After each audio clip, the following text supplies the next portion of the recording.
As you know, yesterday we experienced a tragic event during a time that was meant for celebration. The law enforcement response was exemplary. Those in attendance also responded.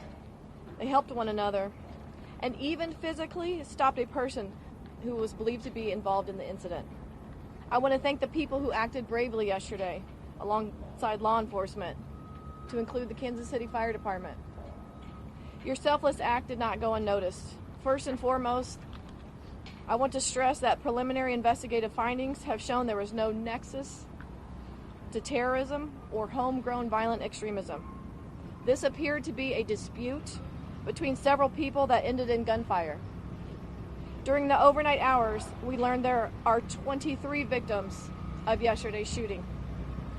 One of our victims, Elizabeth Galvin, 43 years old, died. The 22 victims' age range between 8 years old and 47 years old. At least half of our victims are under the age of 16. As mentioned yesterday, we have subjects detained, 2 of which are juveniles. We are working to determine the involvement of others. And it should be noted, we have recovered several firearms. We have a plan for a St. Patrick's Day parade in Kansas City. We have parades all the time. I don't think they'll end. Certainly we recognize the public safety challenges at issue that relate to them. This is why we have detectives right now who are doing important work to make sure that people who committed these offenses are brought to justice.